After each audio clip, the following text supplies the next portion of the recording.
Welcome to Primordial Path. My name is Casey and I'm your guide on this podcast, which is dedicated to exploring ancient meditation and healing practices. We'll examine them through an accessible modern lens and discover how they can profoundly impact your life, your body, your mind, your soul, your energy. So stay tuned. Here we go.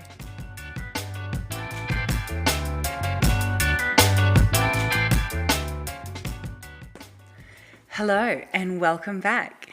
In today's episode, we explore the profound concept of prana and its connection to the 5 koshas. According to the ancients, a human being is capable of experiencing 5 dimensions of existence, which are called pancha kosha, or simply the koshas. At any given time, a person lives in these 5 areas, which range from the obvious to the subtle.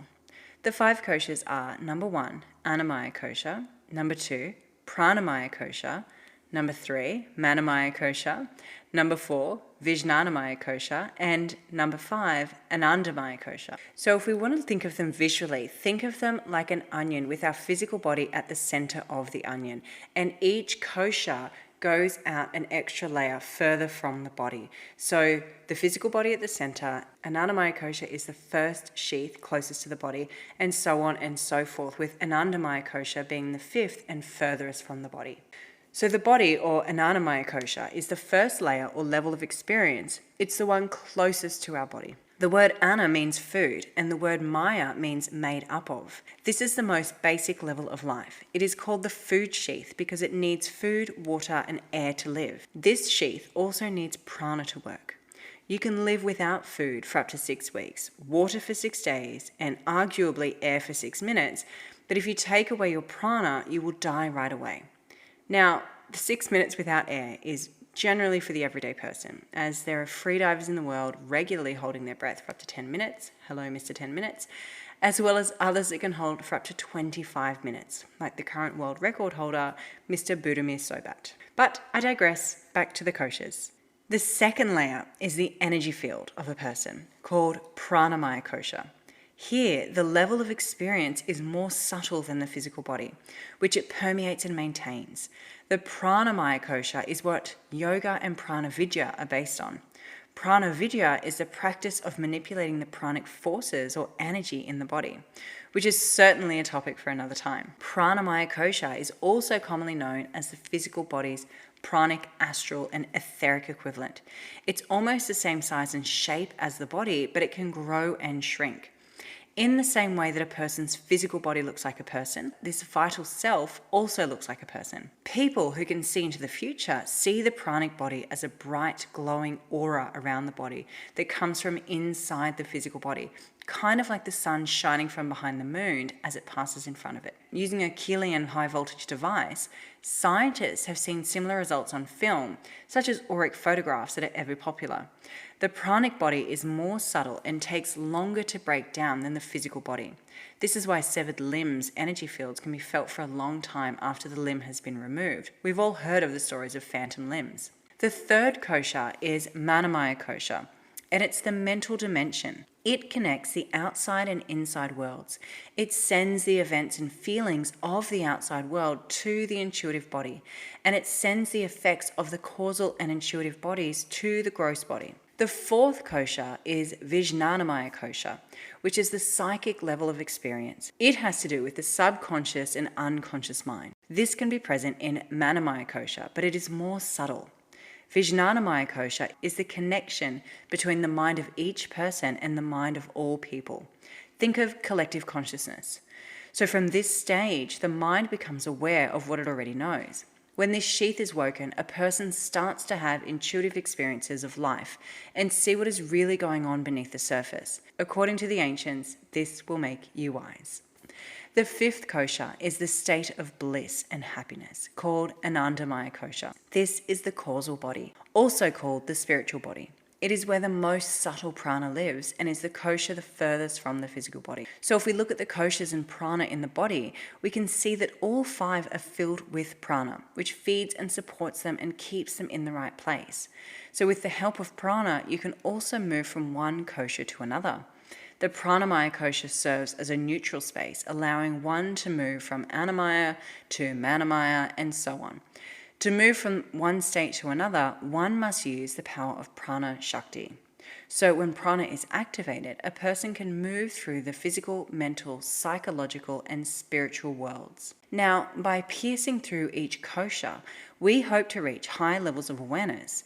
This is the goal of all yoga practices, which includes meditation practices.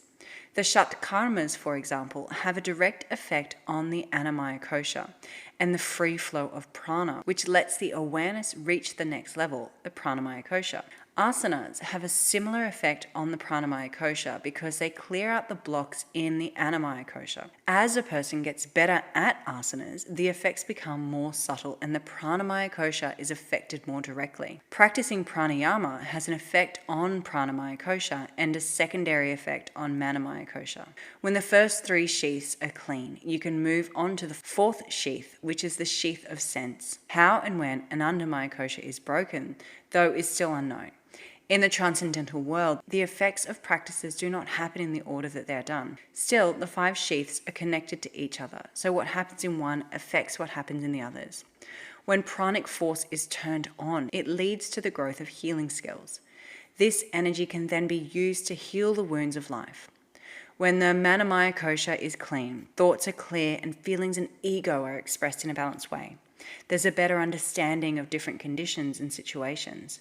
When annamaya kosha and pranamaya kosha are clean, they are no longer separated from manomaya kosha. Body, mind, and spirit work together to break through vijnanamaya kosha. And when the psychic sheath is accessed, it makes it easier to focus and brings the deeper mind to the surface. Deeply rooted samskaras are cleared away, and mental experiences and extrasensory perceptions become clear. As vijnanamaya kosha is cleared, inspiration is sparked, and clarity becomes natural and easy. At this stage, the mind is being emptied in a real way and is getting ready to experience anandamaya kosha, the final sheath. The path we take to work through each kosha depends on which major kosha our awareness is in. The different levels of consciousness represented by the koshas relate to number 1, the body, number 2, life, 3, the mind, 4, the psyche, and 5, the self. If most of your mind is in the annamaya kosha, you'll feel very connected to your body. If the mind is in the pranamaya kosha, like an athlete, you'll associate with power and vitality. If the awareness is in the manomaya kosha, you will identify with the analytical mind. When the awareness has grown to a level of vijnanamaya kosha, intuitive intelligence leads to clear thinking. Here, everything is seen through the lens of the mind, and it's given a deeper meaning that it seems to have at first. In this dimension, you can start to feel how subtle and expressive a higher awareness is. In anandamaya kosha, you are moving into the spiritual realm, where everything is spiritual. Using meditation as a vehicle, we can start to move effectively through the koshas to activate the prana. After prana is brought to life, its flow, shape, color, and quality can be felt on all levels. At the level of the annamaya kosha, prana shows up as nervous energy. You can become aware of prana shakti in the other sheaths by doing pratyahara or withdrawing your senses and going beyond your body and the outside world. Manomaya kosha is like a house at night with the lights on. This is how prana is seen there. How bright and clear that light is based on how clean your mind is. Some people see manomaya kosha as a sheath of light with a shape and a form, whilst others see it as a circle of light coming from a single point. In the vijnanamaya kosha, prana shows up as inner sights, smells and sounds when you're in a deeper state of concentration.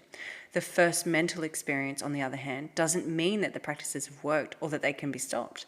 As the koshas start to work better together, a little push here could lead to a little experience there. So we simply keep going, just keep swimming, until full merging is reached. In fact, once vijnanamaya kosha is unlocked, the meditations then take the most effort and focus because it's possible to get lost in the realms for a long time because they are so big and full of interesting things. As the vijnanamaya kosha clears up more and more, maybe we begin to catch glimpses of the anandamaya kosha. As the vijnanamaya kosha clears up more and more, maybe we begin to catch glimpses of the anandamaya kosha, which is when everything seems bright.